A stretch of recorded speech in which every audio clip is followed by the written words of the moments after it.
Este panel, creo, voy a decir dos palabritas. Quería presentarlos a los expositores, pero son tan renombrados que no necesitan presentación. En los otros paneles no presentaron, pero si ellos quieren que los presentemos, los presentaremos. Pero realmente son todos personas muy reconocidas en el ámbito de la investigación, vinculada al estudio de la historia del sindicalismo, al presente del sindicalismo y siempre de una perspectiva que le da mucha importancia al rol de los sindicatos como actores políticos. Me parecía, eso solo es lo que quería destacar, porque en la mesa anterior se habló muchísimo de los partidos políticos, de las distintas etapas en estos 100 años intermitentes de democracia argentina que tuvieron las organizaciones partidarias, sus mutaciones, las constancias, las diferencias, y a veces desde la ciencia política, no así desde la historia política, pero sí desde la ciencia política, el sindicalismo tuvo un rol, salvo en siempre los estudios destacadísimos de Arturo, un rol subsidiario, ¿no? Porque en algún momento, si se pensó que los partidos iban a homogeneizar todo, un poco citando a lo que dijo Luis Tonelli, se asociaba a los sindicatos a una etapa anterior al 83 de la política argentina, entonces con las transiciones decía, bueno, los sindicatos quedarán en ese pasado, en un pasado más histórico o en un pasado más reciente, pero no tienen que ver con la política real. Y la verdad que eso lo van a demostrar las exposiciones,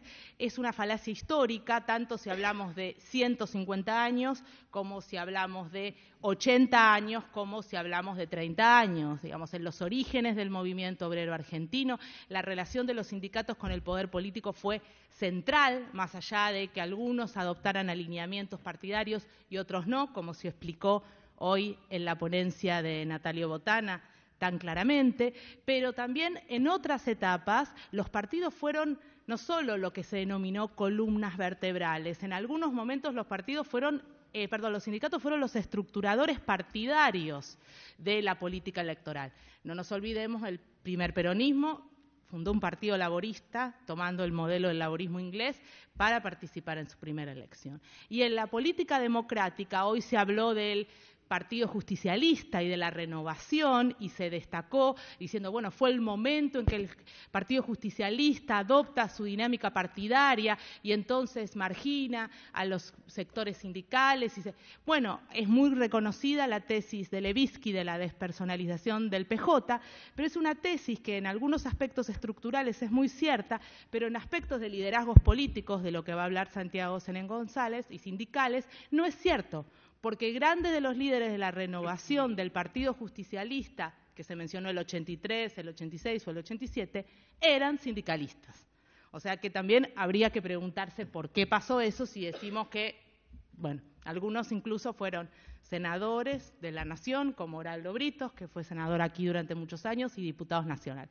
Entonces, un poco nuestra idea de esta mesa era demostrar cómo la presencia del actor sindical en la historia política de la democracia argentina es histórica, es central, tiene continuidades y rupturas, pero que las nuevas generaciones de investigadores en ciencias sociales que se dediquen a la historia de las relaciones del trabajo, a las relaciones del trabajo actual, a la ciencia política o a la sociología política, no pueden dejar de ver este actor que quizás cuando me tocó a mí estudiar ciencia política a fines de los 90, había como un discurso muy instalado, salvo excelentes profesores que teníamos como Arturo, que decían, bueno, no, en realidad de los sindicatos y la ciencia política no tienen nada que ver, porque en todo caso estudiamos partidos o personalización de la política, pero los sindicatos no son un actor de la política democrática, y mucho menos de la política electoral. Bueno, vamos a ver en estas ponencias que sí lo son de ambas. Muchas gracias por la paciencia y por haber esperado hasta tan tarde, y le damos la palabra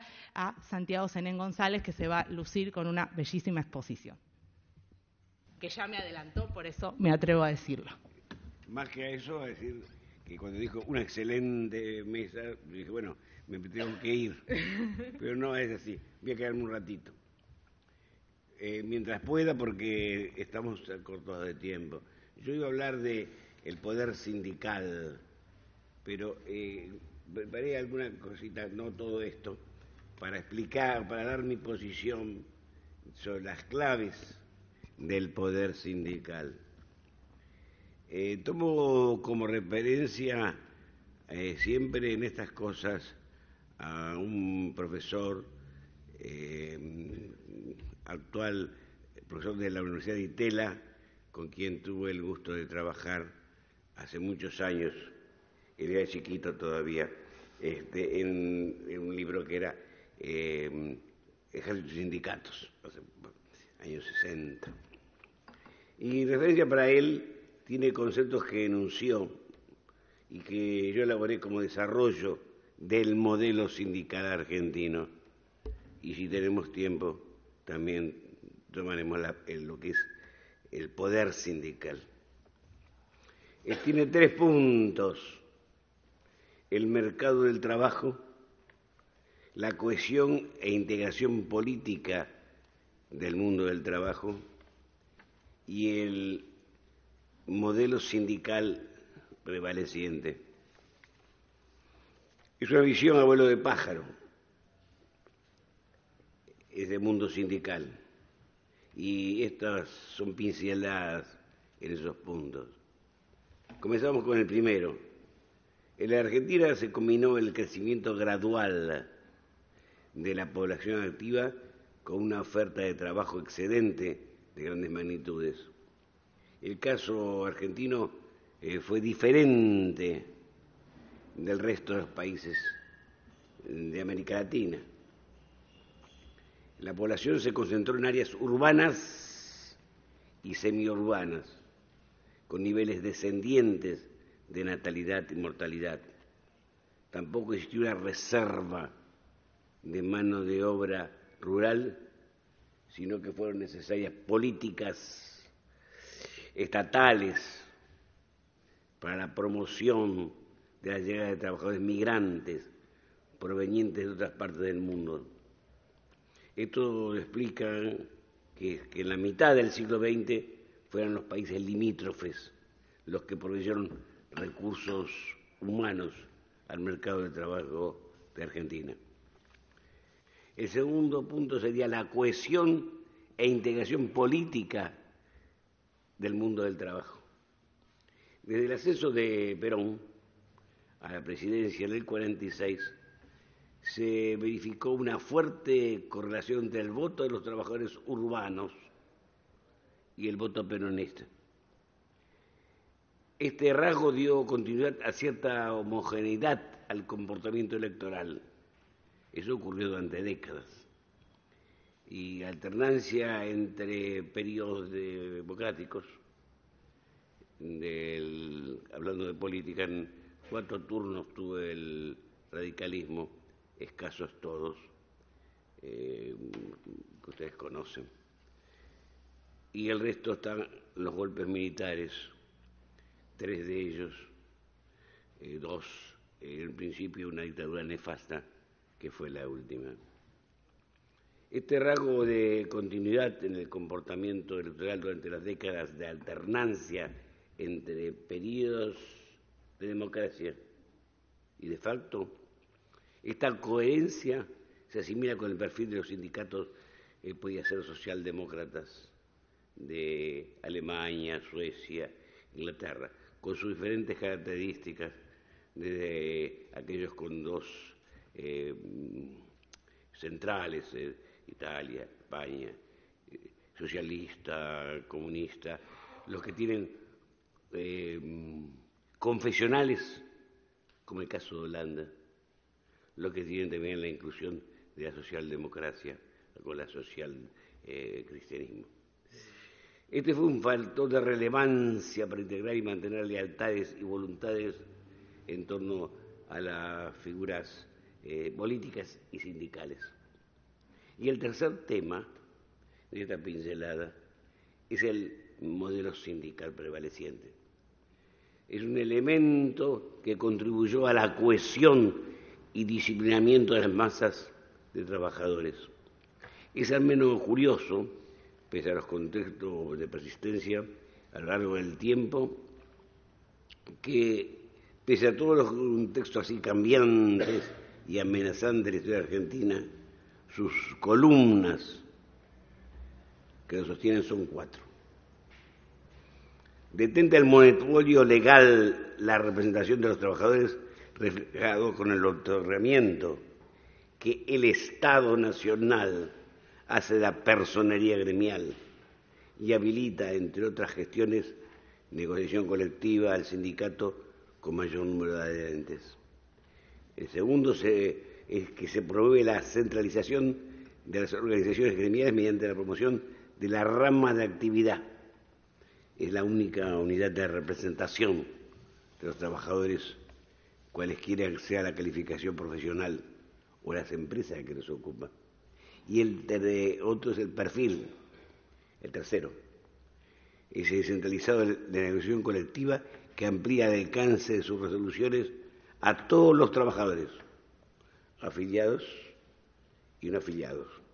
Así como ello alguna vez me tocó una convención colectiva, esa vez trabajaba de delegado gremial, que los que no estaban afiliados querían impugnar el tema. Era lógico. Decía, si nosotros no estamos con el sindicato, vamos a pedir por nuestra cuenta. Bueno, entonces decimos, pida por su cuenta.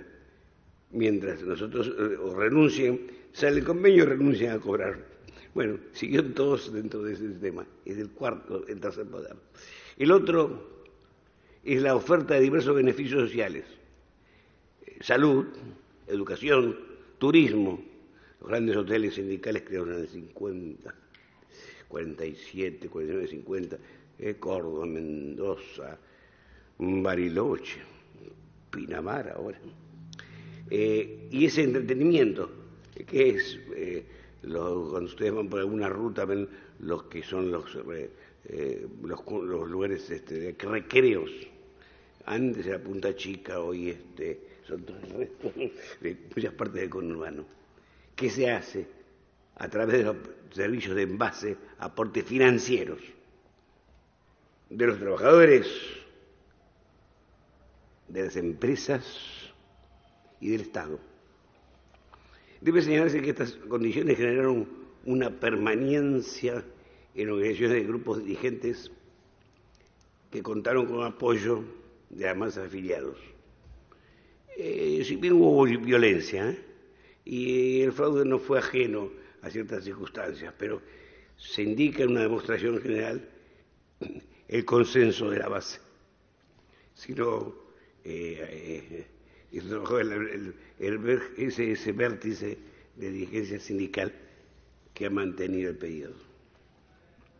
En conclusión, existencia de un mercado de trabajo relativamente equilibrado y predominio de la identidad política de los trabajadores se combinaron para favorecer la capacidad de presión, por eso hablamos del poder sindical, del sindicalismo, mientras prevaleció en el país, por un lado, la economía altamente protegida,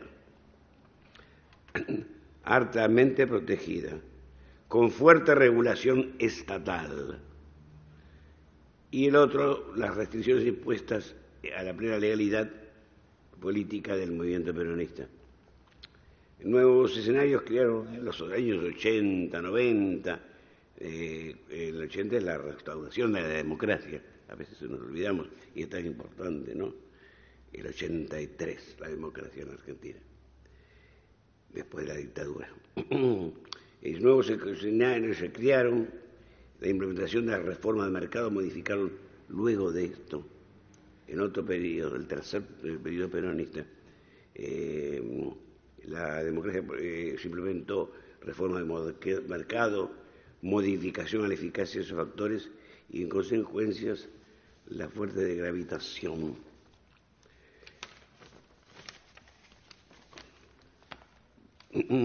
Profesional. Iba a estar por otro tema, pero vamos a terminar con este. Si encuentro la parte.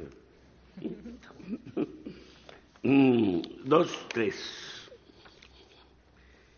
El final es que luego vienen las etapas que configuran el movimiento obrero argentino en 3 etapas. La de combate, la reformista y el sindicalismo de Estado.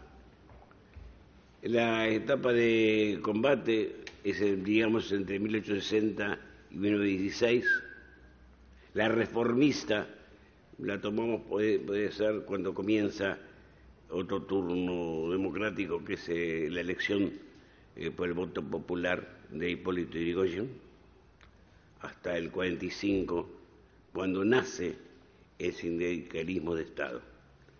El sindicalismo de Estado, que yo lo tomo como la ley de asociaciones profesionales, puede dividirse en dos partes. Una, el sindicalismo de Estado mientras están los gobiernos democráticos o elegidos por el pueblo. Y otra, el sindicalismo de Estado cuando enfrenta al poder. Son los gobiernos de dictaduras. Y también los gobiernos democráticos que no tienen el aval del sector protegido por este sindicalismo, que es el sector peronista. ¿Andamos con tiempo? ¿Cómo andamos? Bien.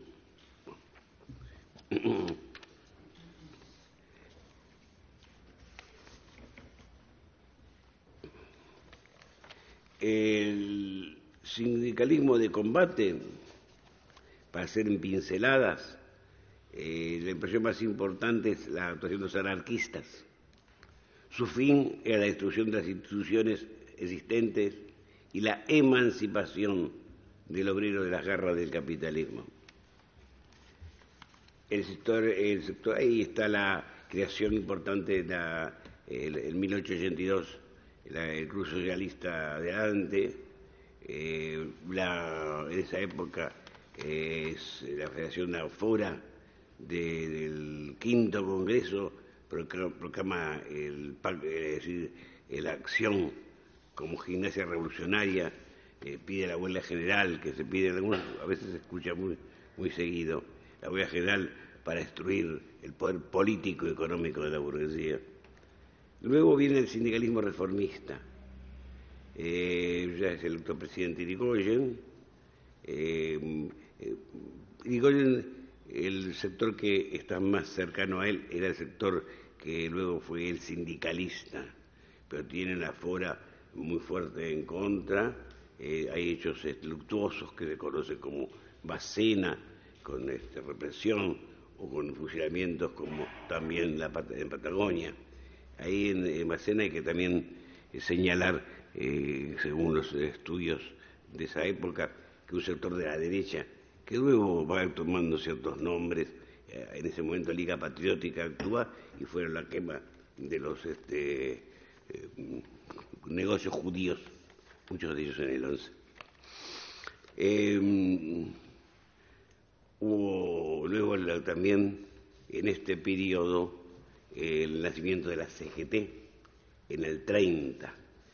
La CGT en el 30 está sin actuar hasta el año 36, pero que es un congreso, pero hay que enseñar también que en ese interregno actúa en negociaciones, a veces bien cuestionadas por los sectores muy ultras, pero consiguieron no se fusilar a 3 choferes anarquistas. Muy bien, el año 36, durante ese periodo hay una ley también muy interesante por la unificación de trabajadores para obtenerla, que fue la 11729, es la famosa ley de despidos, ¿no? Huelgas. La CGT no sufre en ese momento otro embate que el conocido como las divisiones, en este tiempo políticas.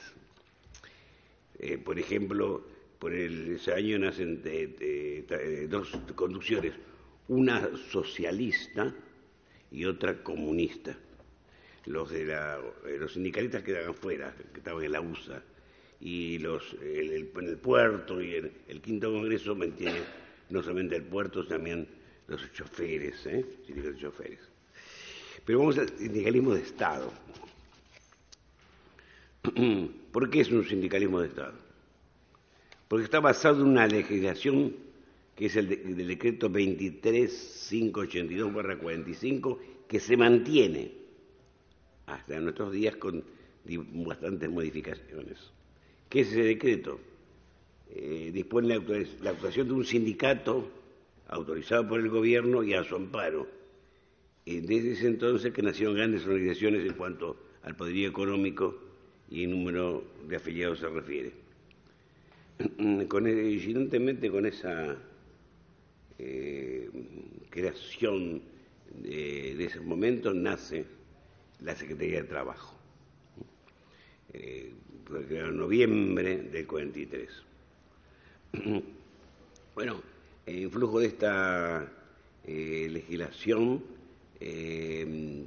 ya unificada está la huelga que decreta el 18 de octubre, que es previa a una acción de movilización, que hay bastantes notas sobre eso, de quién hizo el 17, la liberación del 17 de octubre, que fue bien de masas, aunque hay que también cosas interesantes.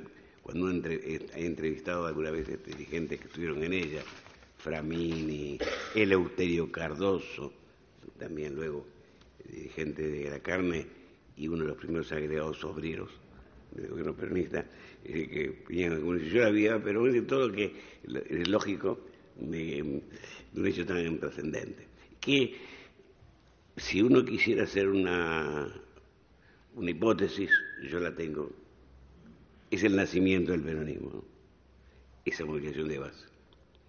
Bueno, ahí hay un hecho también interesante que muchas veces se olvida, que en el 50, cuando la CGT entra oficialmente en el Partido Peronista. Ahí está el discurso de Perón, es decir, el discurso del laboratorio de Perón, era Perón, pero también tiene dos puntos como para que hacen al futuro para los analistas, los sociólogos.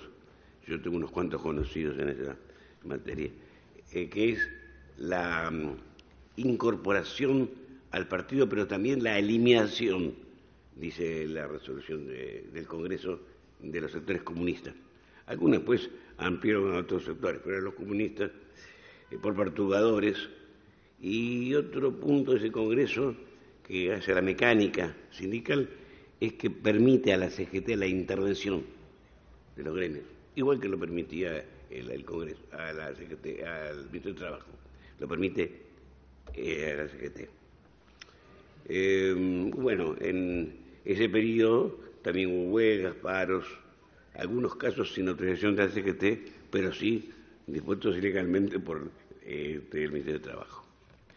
Bueno, en este sindicalismo de Estado se mantiene, por ejemplo, con una CGT única hasta el 92.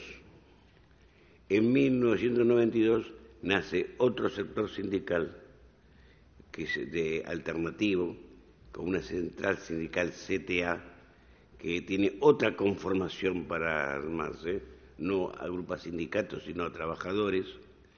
Nace con una premisa que muchas veces no cumple ahora, que era no entrar en ningún partido político, ningún movimiento político, sino muy parecido a los sindicalistas. En ese caso había una central sindical y una CTA. Hoy en día, no hace mucho, se dividieron en dos centrales sindicales, una muy cercana al gobierno y la otra en contra, y dos CTA con la misma característica, una sí, otra no. El gobierno, el último gobierno, creo que otros preopinantes van a hablar. No, preopinante no. Yo soy preopinante, que me cambiaron, pero no importa. Van a hablar de ese gobierno. El gobierno estuvo cuestionado por la CTA, que hace 10 años pide la personería gremial, tiene el aval, por lo menos en comunicaciones, de la Organización Internacional del Trabajo. Como ustedes saben, entidad fundada en 1919 por el Pacto de Versalles, que tiene los tres sectores y anualmente se reúne. Hay también 10 fallos judiciales que cuestionan algunos puntos, pero la Corte Suprema de Justicia, en una de las últimas Hoy está de moda, pero esta es otra cosa. La Corte de Suprema dispone cuando viene el derecho de huelga, hace pocos días, admite que el derecho de huelga solamente lo pueden hacer las organizaciones sindicales que tienen personería o que tienen inscripción gremial. Muchas de las entidades tienen inscripción gremial. Si estamos casi en el final, le voy a hacer un recuadrito que es una especie de síntesis de otras cosas que, si usted quiere, otro día seguimos conversando. Sí. Se me ocurrió decir qué es el sindicalismo de Estado y los demás. ¿Por qué? Porque si bien esa ley de 23 o decreto que luego se traba en el tiempo, aquí está.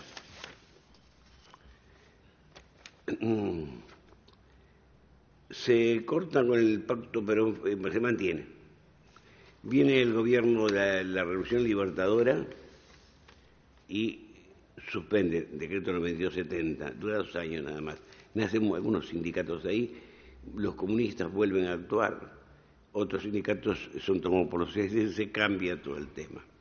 Viene un congreso del 57, entre sectores están las 62 organizaciones que, junto con los primeros actos, junto con el sector comunista, van a un congreso de delegaciones regionales de La Falda, y ahí, entre ellos hablaron Cardoso, Mucci, el más importante fue José Alonso, asesinado por Montonero, ¿quién más? Y el comunista Marici. Y ahí dan los fundamentos de los puntos que se repiten con el tiempo, con diversas modificaciones. Pasan por el más importante que dan en la Huerta Grande, claro. Tiene algunos puntos parecidos, pero es todo la misma, lo que nace en La Falda. Esa unificación que era peronistas y comunistas, si ustedes leen los puntos, de una delegación regional. También se confunde, no fue un congreso. El congreso fue luego La Falda, Huerta Grande. Y también está en los 26 puntos de Ubaldini, y no se pone en los puntos que Moyano dio en sus modificaciones, con diferencias. Bueno, ¿qué pasa? Viene el pacto Perón-Frondizi en el 58, se modifica, se vuelve a la ley de acciones profesionales, y este decreto se intentó modificar, sí, 2 veces. En el 66, durante la presidencia del doctor Ilia, se dedicó el decreto 969, que daba más bien fortalecía organizaciones sindicales de interior y a los demás gremios filiales, prohibición de y además, sí, prohibición de la política partidista en los sindicatos. Luego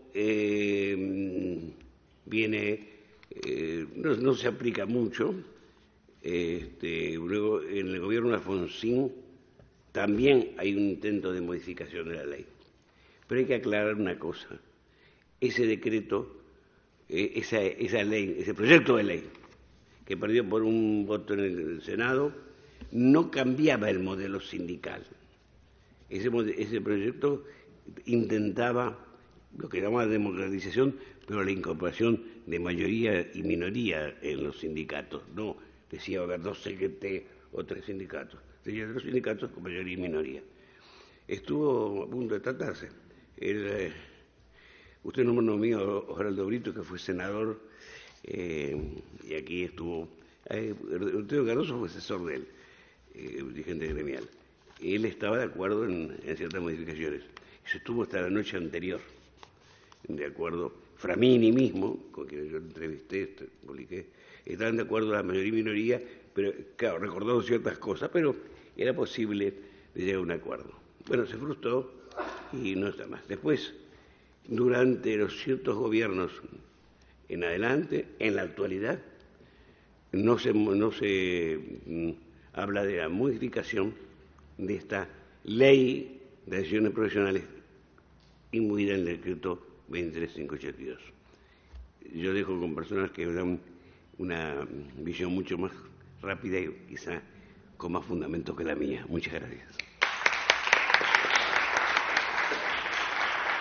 Bueno, agradezco a los organizadores, a Gabriela, por haberme invitado, y particularmente a Julio Pinto, que me habló de este encuentro ya hace más de un año, como un homenaje de la ciencia política al Bicentenario. Por eso participó no solo la revista de Julio, sino la Asociación de Politólogos, la ASAP. Pues bien, yo soy politólogo y no historiador, y me acerco al sindicalismo simplemente por el hecho de haber visto, más bien vivido, el hecho bastante extraño de la supervivencia del peronismo. Yo tenía 14, 15 años en el 55 y pasé la universidad en la Facultad de Derecho con los mejores juristas argentinos, para los cuales el peronismo era fascismo, y en segundo lugar el inventor de la corrupción en la Argentina, por lo cual estaba destinado a su necesaria desaparición. Y reitero, no se trata de personas simplemente sesgadas por la pasión. A lo mejor el mejor administrativista quizás de la historia, el rosarino Rafael Bielsa, abuelo, entendamos, efectivamente creía con toda sinceridad en esa perspectiva. Por eso, estudiando un poquito ya ciencias sociales, me acerqué al tema del partido políticos. La tesis de maestría, evidentemente ya estaban proscriptos en el año 68, 69, el peronismo y el comunismo, y el sistema social argentino funcionaba con la proscripción evidente del movimiento obrero representado por la CGT. Mi ponencia, por lo tanto, va a ser una lectura controversial, sesgada, sobre el rol del sindicalismo argentino en la democratización de la nación argentina, y comienzo por una pequeña reflexión a un siglo también de un gran cambio en la historia sindical.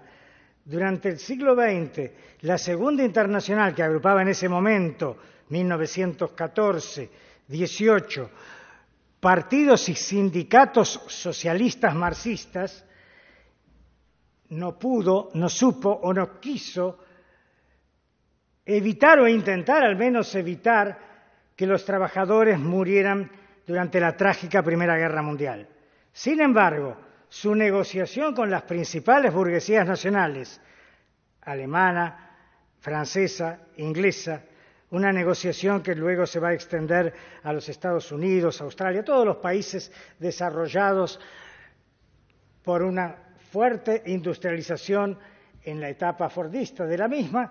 Pues bien, esa negociación con las principales burguesías nacionales fueron factores fundamentales, no exclusivos, de la puesta en marcha del sufragio universal, primero para varones y después, con más o menos lentitud, también para las mujeres, lo cual no es un detalle, y en segundo lugar, de la universalización del derecho laboral para poner todo derecho laboral parejo entre las potencias capitalistas, de forma de evitar nuevas guerras mundiales, lo cual permite al trabajador ser considerado la parte más débil de un derecho especial, que es el derecho del trabajo.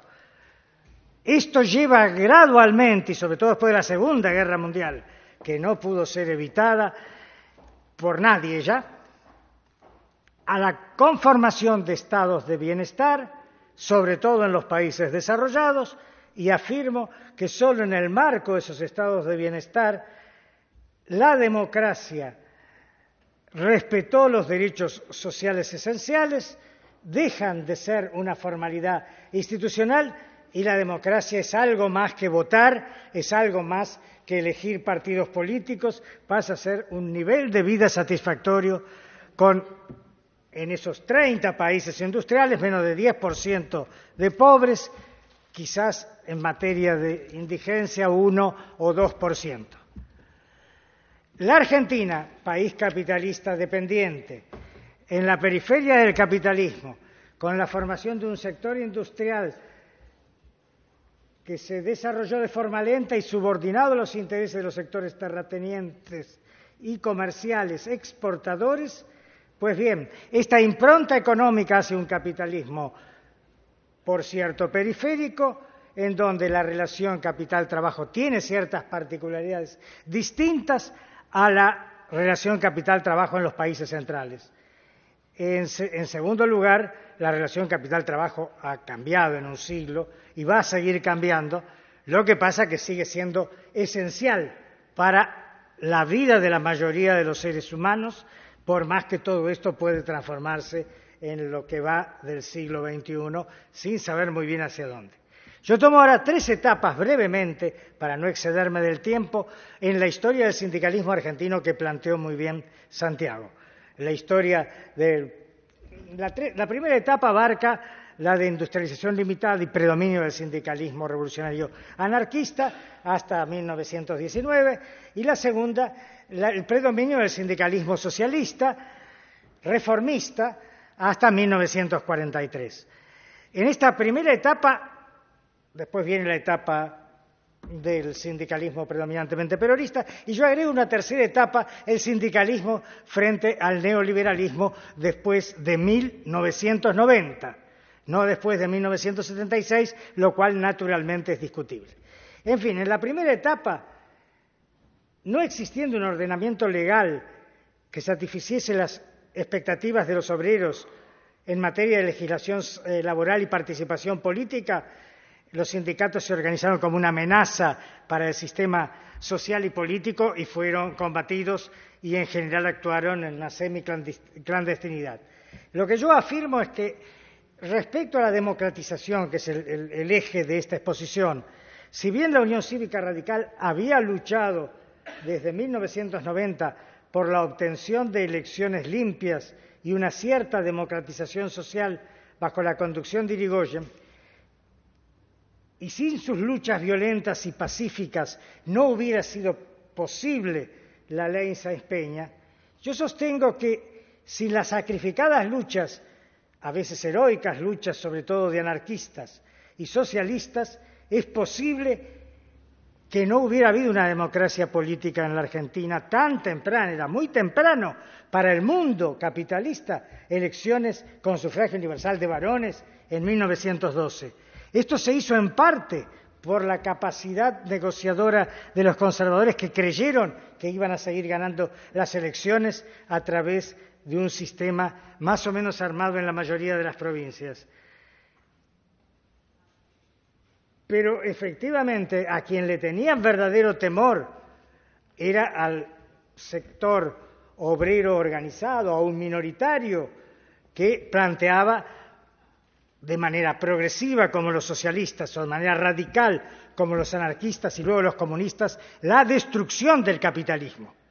Frente a ese temor, que fue más que evidente en la organización de grupos represivos hasta de la sociedad civil, en la brutalidad de la dictadura que va a suceder después del derrocamiento de Irigoyen, en su represión a anarquistas, en mucho menor medida a socialistas y comunistas, pues bien, en este tipo de cuestiones uno observa que la pronta implantación del sufragio universal para varones no es ajena a la presencia de un movimiento obrero considerado demasiado amenazante, cosa que es la historia de la clase dominante en la Argentina. Siempre hubo grandes amenazas para ella y por eso sus excesos en materia represiva.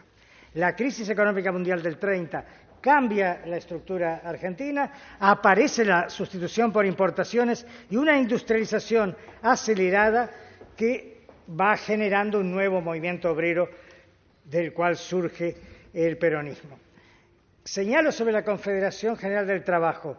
Realmente fue una entre 1930 y 1992, como bien dijo Santiago.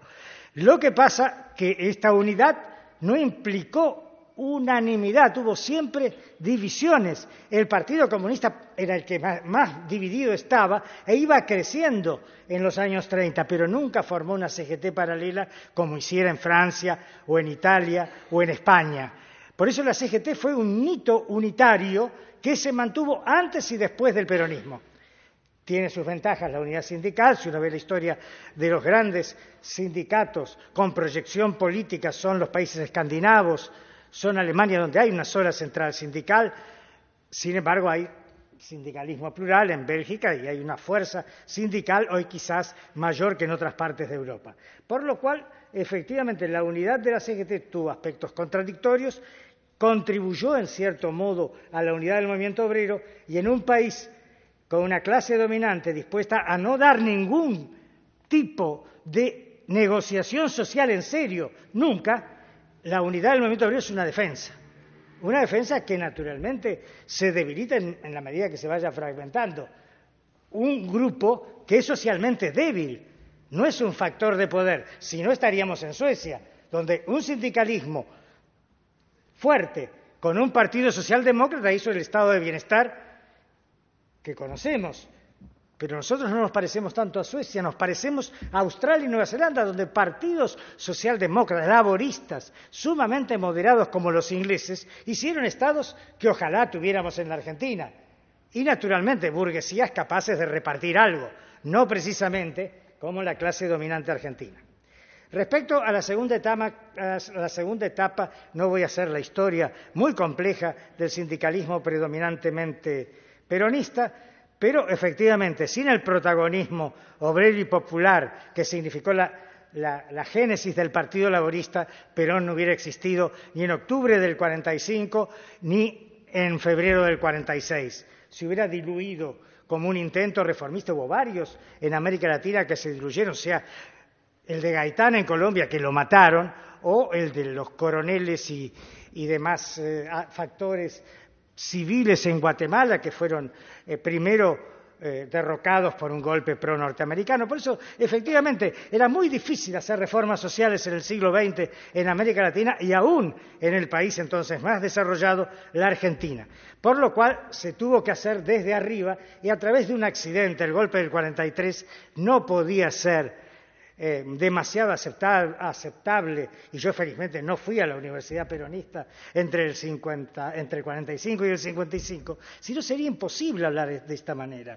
Era una universidad realmente donde los profesores eran nacionalistas católicos, me acuerdo las anécdotas que contaba al respecto a Carlos Flor, ya no hay tiempo de contarlas.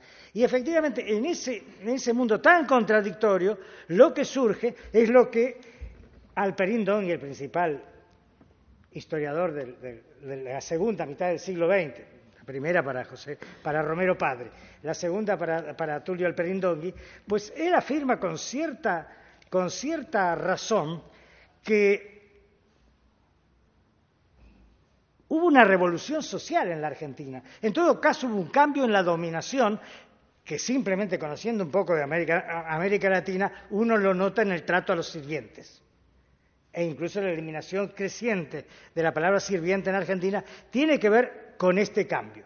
Cambio muy acelerado, donde aparece un rol extremadamente plebeyo de la clase obrera, no inmigrante, sino descendiente de criollos, de mestizos del interior, todo lo cual hace extremadamente conflictivo al peronismo, que sin querer ni mucho menos una confrontación social puso al país al borde de la guerra civil en 1955. El movimiento obrero estaba dispuesto a armarse, Perón no quiso ni armar a nadie, ni la guerra civil, porque para él la nación era lo más importante. Y las guerras civiles a lo mejor terminan con el triunfo de los sectores populares, o terminan como en España, exactamente al revés, o terminan como en Siria, donde la paz la harán las grandes potencias. Pues es muy peligroso hablar de la guerra civil y por eso es discutible si efectivamente convenía o no una guerra civil, habiendo clases sumamente enfrentadas en nuestro país, conflicto para nada resuelto, y por otra parte sabiendo que la grandeza de Estados Unidos, de China y de Rusia fueron guerras civiles ganadas por sectores capaces de desarrollar realmente esas sociedades y esos estados. Lo importante es señalar que entre 1955 y 1973, con la proscripción del peronismo, sumado después el comunismo, efectivamente fue el movimiento obrero que a partir del 57 es mayoritario en una CGT que va a ser habilitada por la presidencia Frondizi a recuperar su personería gremial, pero no a actuar políticamente. Pues bien, quien mantuvo el peronismo con las diversas tendencias que se gestan en la CGT, alguna más reformista, otra más dialoguista y otra más confrontacionista y hasta revolucionaria, quien hace posible la permanencia del peronismo es entre 1955 y avanzados ya los años 60 hasta el 67, 8, en que se suman estudiantes y sectores medios a la lucha por la democracia, pues quienes hacen posible el mantenimiento del peronismo fueron sobre todo sectores obreros organizados, porque lo único que dejó Perón organizado, vamos a ser justos, es la CGT. Efectivamente, el Partido Justicialista defeccionó enormemente en el 55 y hay por ahí una tesis de maestría de Flaxo donde se estudió hasta 9 neoperonismos como el partido que hoy gobierna Neuquén. O sea, neoperonismos provinciales que, como el de Neuquén, son de matriz peronista, pero ya no se integrarían a un partido nacional. Eso por accidente y en gran parte por la presión sindical no sucedió. Creo que el retorno del general Perón al país y a la presidencia fue el epílogo exitoso de las luchas sociales y democráticas, sobre todo de la CGT Unida, aunque reconozco que, como en el caso del sufragio universal en 1916, sin una cuota de violencia a partir del año 68, Perón no hubiera retornado al país, no hubiera retornado, mucho menos al ejército y a la presidencia.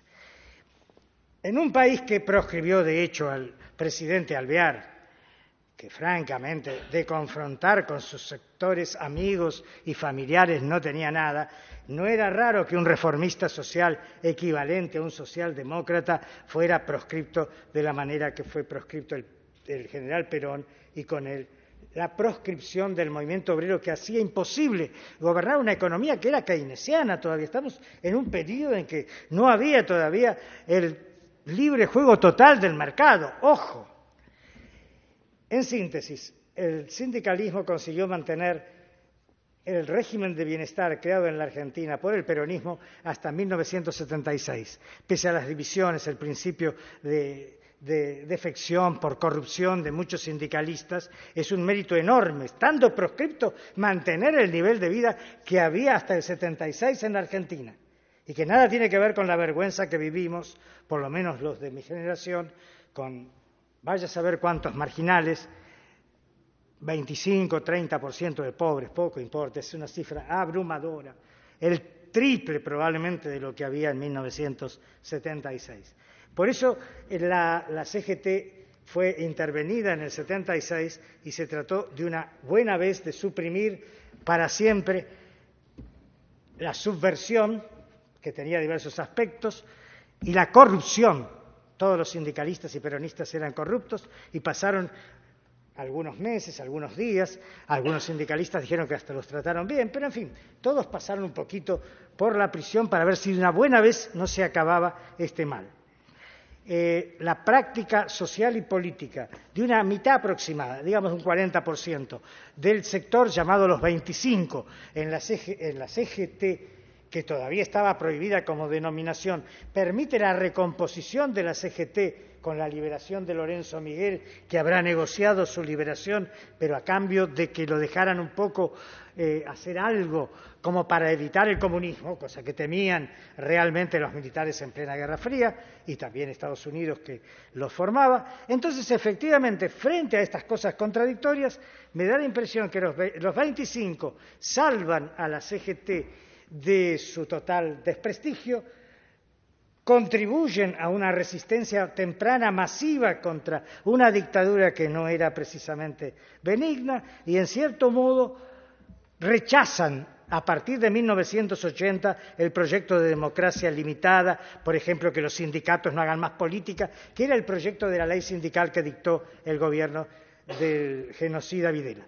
Entonces, efectivamente, cuesta señalar que la CGT haya simplemente colaborado con el proceso, lo cual no quiere decir que no haya habido sindicalistas, desgraciadamente muy débiles y más que débiles en su actuación, es cierto, amenazados de muerte, porque al principio mismo del proceso, Smith, el secretario general de la CGT, que fue a negociar un paro con los militares, fue desaparecido, lección que todo sindicalista debió aprender, como cualquier ciudadano argentino.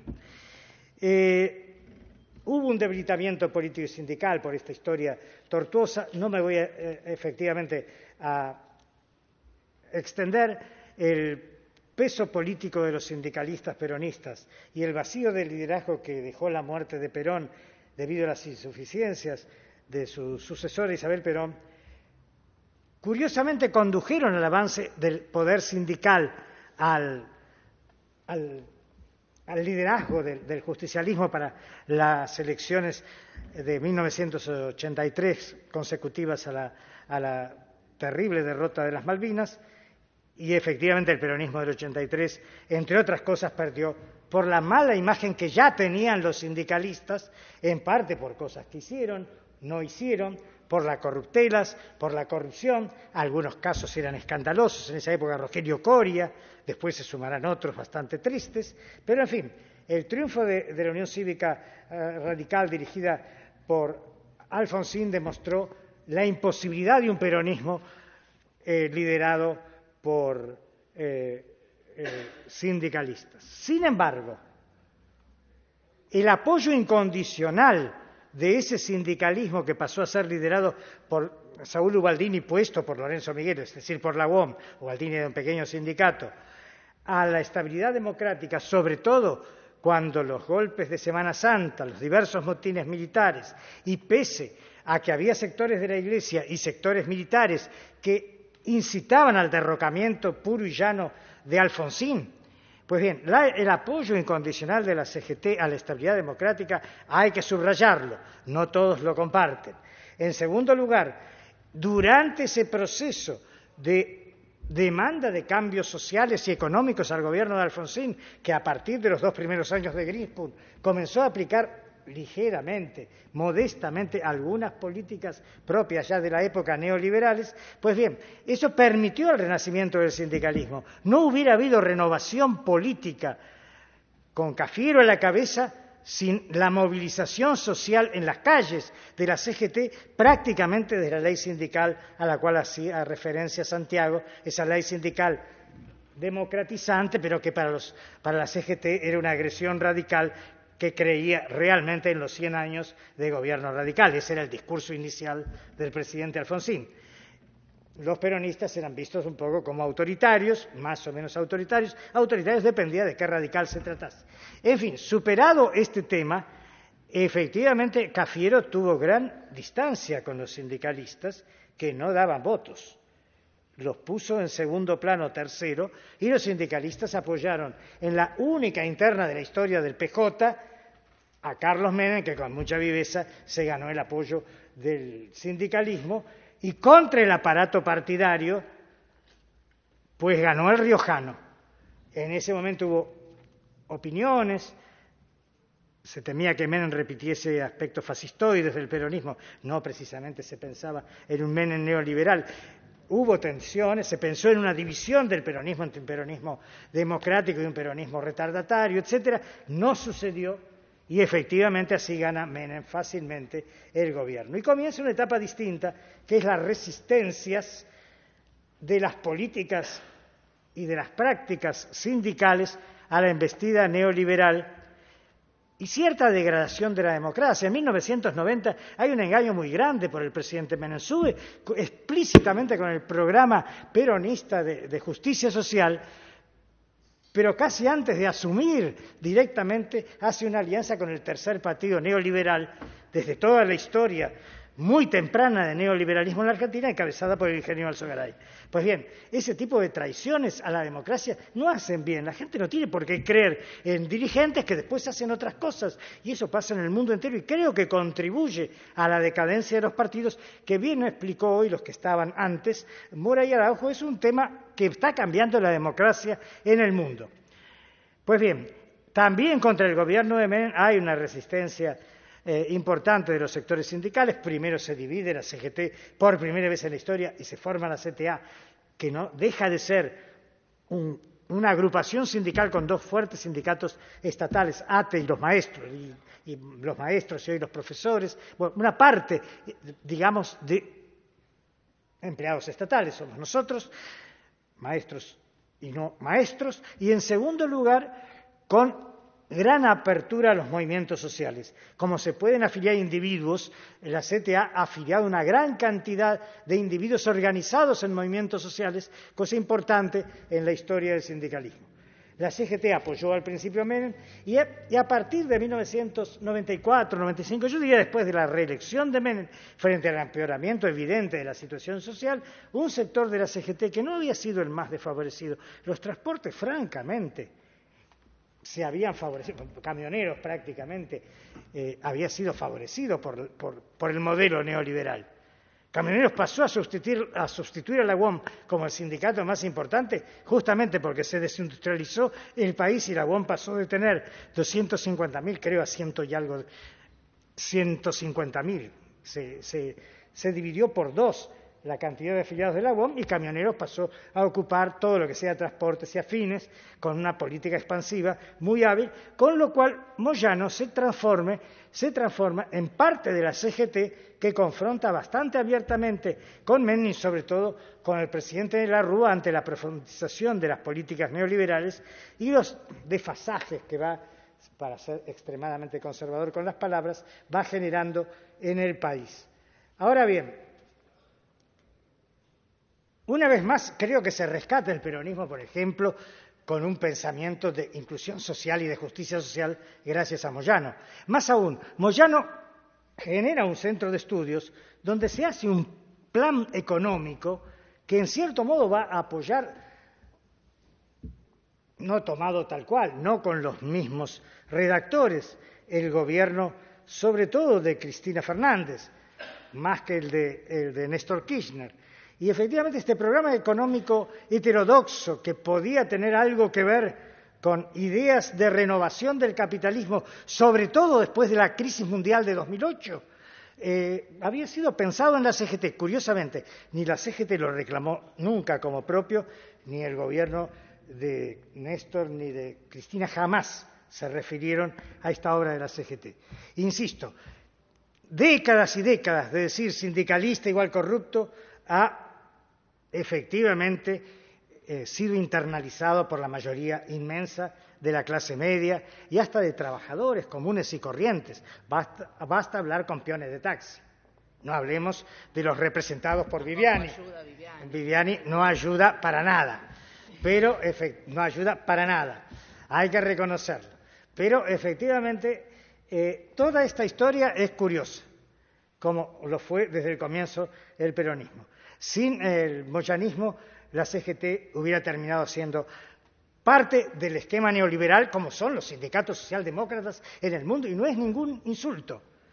Hubo una CGT que se sublevó y que luego, naturalmente, y no voy a referirme ya a las cosas más actuales, va a reclamar al gobierno de Cristina Fernández una participación política que no sé si le correspondería, porque si van, imagínense, Moyano ya no, pero su hijito Facundo, de candidato importante en una lista, no lo vota la mayoría de los que podrían haber votado al peronismo. Ese es el problema que tiene el sindicalismo y que algo me reveló una conversación con unos profesores belgas con los cuales intercambia un grupo que dirige el doctor Montescató.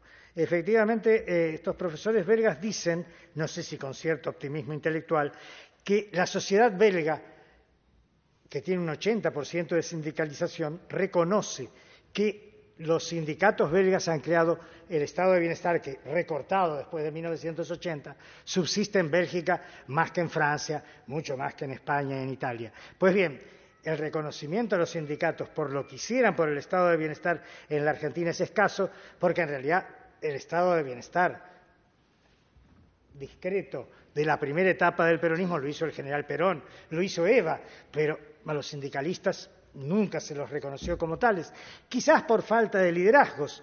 El líder más importante del sindicalismo, Bandor, terminó bastante enfrentadito con Perón. ¿Qué hubiera hecho Bandor de haber sobrevivido?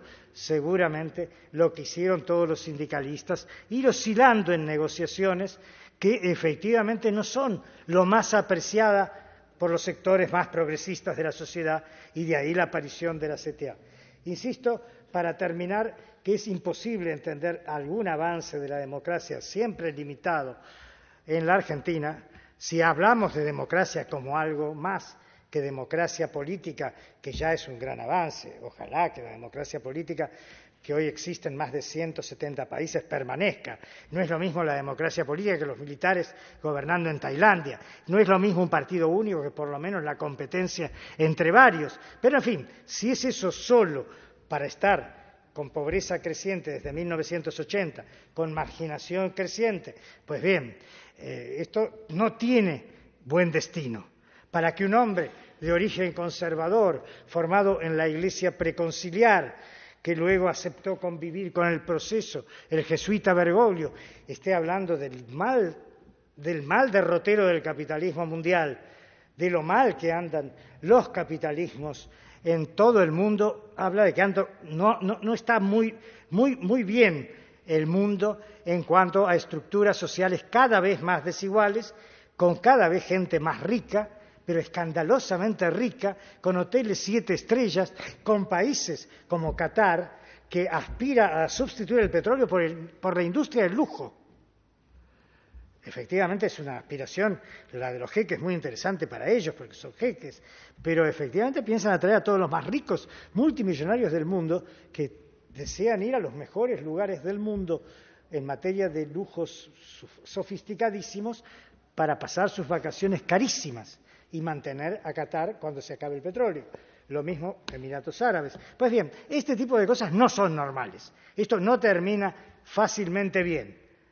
Simplemente señalo eso, que un argentino universal, con Borges y algunos más, evidentemente, guste o no guste, Bergoglio va a ser un argentino universal, se haya dado cuenta, ya bastante anciano, que efectivamente el mundo no va tan bien, y lo diga ahora Urbi et Orbi, como hablan los sumos pontífices, habla de un mundo bastante complicado.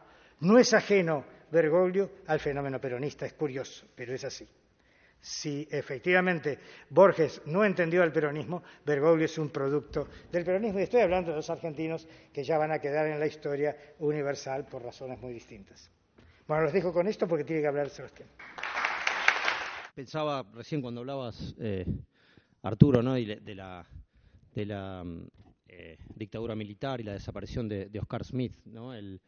La dictadura, el terrorismo de Estado desapareció a sindicalistas peronistas como Oscar Smith, comunistas maoístas como Salamanca, abogados radicales laboralistas como Karakachov. Digo, en eso, a veces cuando uno piensa la historia, no hizo todas las divisiones que tenía el mundo obrero, digamos, el terrorismo de Estado no hizo diferencias y arrasó con todas. Pero yo voy a hablar. Bueno, está bien, pero hubo víctimas, sí.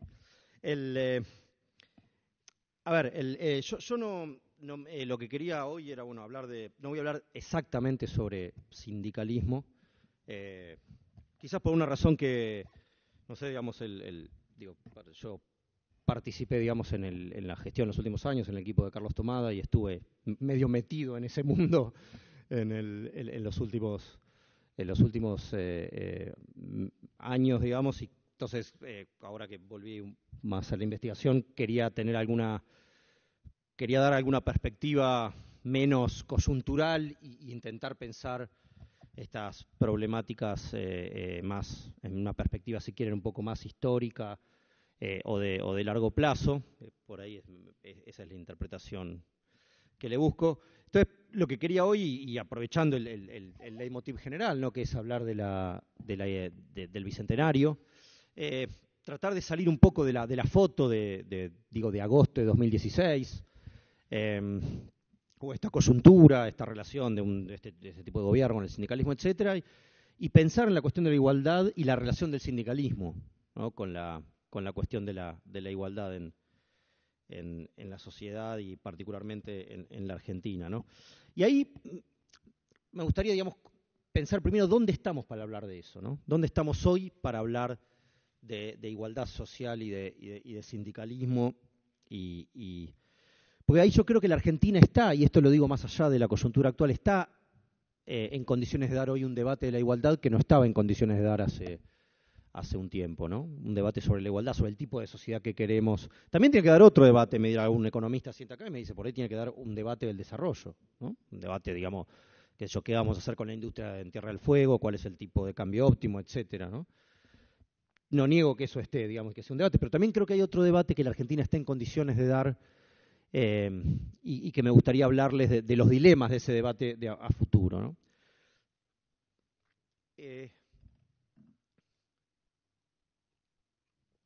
¿Por qué está en condiciones de darlo? Bueno, ahora yo les voy a mostrar algunos datos de dos tipos, ¿no? Sobre evolución del mercado de trabajo en los últimos 10, 12 años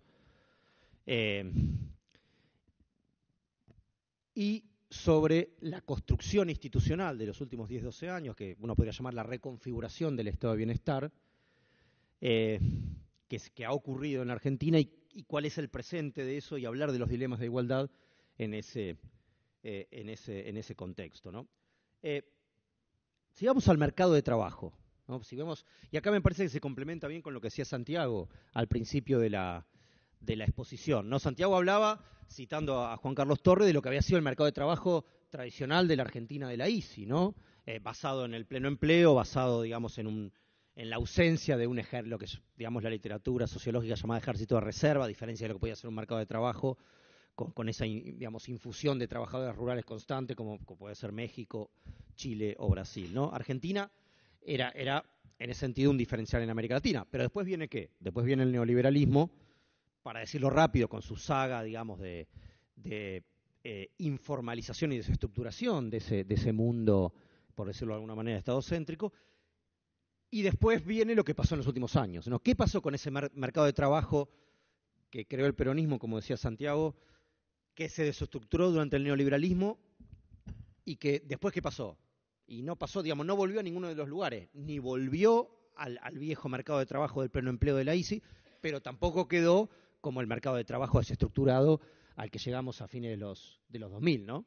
Que implosionó, cuando implosiona la sociedad argentina después de esa etapa neoliberal. Entonces, para ver algunas cifras, digo, voy a ir rápido porque yo sé que esto no es el objetivo, digamos, pero fíjese, esta es la cifra de desempleo, ¿no?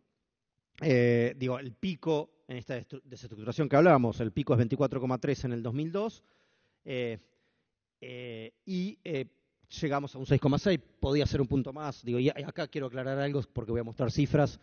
Todas las cifras que muestro son, digamos, confiables, no mostraría, digamos, cuando uso, es decir, son del Ministerio de Trabajo, de la Secretaría de Programación Técnica, digamos, del Ministerio de Trabajo, que nunca fueron cuestionadas. Cuando uso inflación y deflación por inflación, en alguna cosa que voy a mostrar, digamos, uso índice de provincias hasta el 2007, después del 2007 y el INDEC hasta el 2007, ¿no? Entonces, decía, este es el desempleo. Este me gusta más, este gráfico me gusta más, me parece más interesante porque es el trabajo informal, ¿no?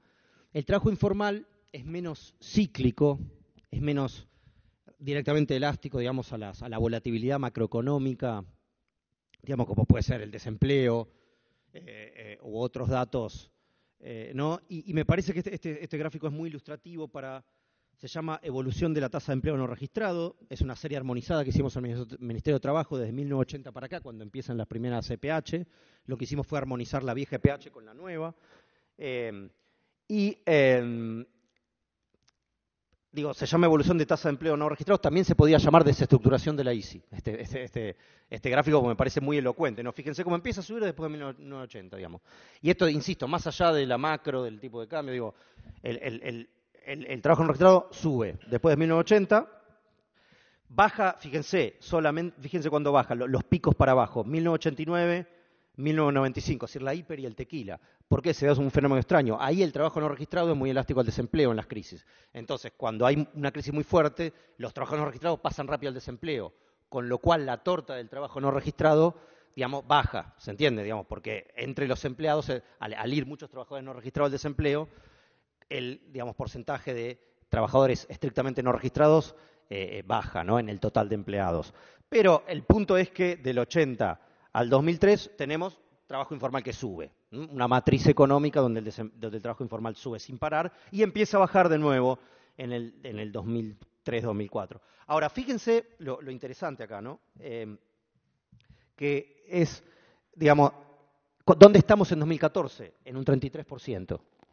Que es lo mismo que había de trabajo informal en 1991, más o menos, si ustedes lo ven en el gráfico, ¿no? Está un poco chico los números, pero digamos, el último número de 32% es más o menos Si vemos el gráfico, en 1991 es lo que había, es decir, digamos, el cambio de modelo económico en los últimos 12, 13 años lo que hizo fue desandar, de alguna manera, digamos, 10 años de neoliberalismo, es decir, la década de los 90, pero no los 10 años anteriores, ¿no? Es decir, la instauración o el cambio de modelo de la economía, digamos, del modelo orientado hacia adentro, que podemos, digamos, situarlo en 1975, no sé, 1976, ¿no? Entonces, me parece que eso es un cambio, por eso la comparación con lo que decía Santiago, es decir, no estamos en el pleno empleo, no estamos tampoco en la etapa neoliberal, estamos en esto. En una situación de, por ahora, desempleo relativamente bajo, digamos, aunque obviamente está aumentando, y una informalidad, digamos, una recuperación de la informalidad hasta ese piso de 33%. Ahora, ese es el mercado de trabajo, digamos. Esto responde a, uno puede decir, a datos estructurales de la macroeconomía, no son instituciones, ¿no? Ahora hablemos de las instituciones, es decir, de la reconfiguración del estado de bienestar de lo que fueron los últimos años, que me parece importante porque las instituciones, a diferencia de la macro, digamos, involucra leyes, decretos, involucra una cierta inercia histórica, un legado que es mucho más difícil de cambiar, al menos en el corto plazo, que una política macro, ¿no? ¿Cuál sería esa reconfiguración de los últimos años? Bueno, yo la pondría en estos 5 puntos. Por supuesto, hay otros que hablan de estado de bienestar y pueden incluir la educación o pueden incluir la salud. Por supuesto, no estoy diciendo que no se incluyan, pero vamos al estado de bienestar o a las políticas, digamos, de ingreso más inmediatas, por decirlo de alguna manera, que hacen al ingreso, digamos, de los ciudadanos, ¿no? Entonces tenemos 5 niveles que son importantes, me parece, para destacar, de reestructuración en los 2000, ¿no? Que son paritarias por actividad, consejo de salario mínimo, paritaria nacional docente, cobertura previsional, digamos, cercana al 98%, incluida movilidad, y la UH y la asignación por embarazo, también incluida movilidad. Insisto, estos son instituciones, es decir, van más allá de la evolución macro, incluso, no podría decir, de los niveles de pobreza, por supuesto contribuyen a disminuirlos, pero son instituciones que están operando y que son instituciones que de alguna manera trascienden, ¿no? al último gobierno, ¿no? Es decir, al gobierno kirchnerista. Mostrando algunos números, digo, voy rápido para que lo veamos. Fíjese cómo vamos a un país sin negociación colectiva a un país con negociación colectiva, es decir, en la década del 90, promedio de 200 convenios por año, llegamos a 1963 convenios en el 2014. Fíjese el valor del salario mínimo, esto es antes de la devaluación de 2016, de enero de 2016, era claramente el más alto, digamos, de América Latina. Usted dice, bueno, diríamos, y de esto voy a hablar ahora en la última parte, ¿no? ¿Dónde está el salario mínimo hoy? 664 en dólares. También alguno me podría decir, eran dólares con cepo, es decir, no podía un trabajador ir y comprar esos dólares en el mercado, podemos discutirlo, pero, digamos, ese valor en dólares hoy habría que quitarle el 40% de la devaluación y agregarle el 30% del último consejo, para decirlo rápido en términos de, digamos, básicamente ha perdido entre 10 y 13 puntos, ¿no? Pero miremoslo de otra manera, ¿no? Acá yo, digamos, comparo la proporción del salario mínimo que toma la canasta básica, o al revés. ¿Cuánto del salario mínimo se puede, o cuánto de la canasta básica se puede solventar con un salario mínimo? Es decir, usando la canasta básica del INDEC hasta 2005 y en agosto de 2010 y agosto de 2015, esto lo hicimos usando la canasta básica de Fiel, ¿no? Y uno ve que el salario, básicamente esto es lo que muestra, el salario mínimo volvió a existir en la Argentina como una determinación que importa, ¿no? Uno podría decir que los muchachos de Fiel por ahí no son muy generosos con la canasta básica, pero lo concreto, es decir, con lo que incluyen en la canasta básica, pero, digo, Fiel es una fundación más bien ortodoxa, pero estaba claro que el salario mínimo está claro que empieza a importar, ¿no? Y lo mismo podríamos decir con los otros niveles institucionales que marqué, ¿no? Esto es la evolución del salario docente deflactado por inflación, como dije, con las 5 provincias después de 2007. Claramente el salario docente a partir de la paritaria docente aumenta por encima de la inflación hasta, yo diría, 2010-2011 y después empata o estaría más empatado en los últimos años. Y este es un cuadro que a mí me interesa mucho marcar para estos dilemas con los cuales voy a terminar en la última parte de mi exposición, ¿no? Este cuadro lo que muestra es la cantidad de personas que había en la seguridad social en el 2013 y 2014. Me parece un cuadro muy elocuente, porque ¿qué estoy contando acá? Es decir, acá estoy contando los trabajadores, digo, en la segunda columna, los trabajadores que pasaron a tener un trabajo registrado, los trabajadores las madres y los niños que recibieron la UH, por supuesto acá contamos a los hijos, no contamos a las madres para no contar dos veces, y quienes entraron al sistema de seguridad social vía monotributo o como autónomos, ¿no? Y a su vez la parte gris son los otros regímenes estatales de seguridad social que no se cuentan en SIPA, sino que se cuentan en las provincias, ¿no? Y lo que uno mira es que entre 2013 y 2014, bueno, la seguridad social conoce 12,7 millones de personas más, digamos, ¿no? ¿Qué quiero decir conoce? Hay un registro de personas que no estaban en la seguridad social vía cualquiera de estas vías y que pasan a estar en la seguridad social, ¿no? Lo cual implica, digamos, un 85% de aumento. Es decir, pasar de un 40% de la población en seguridad social a un 64%.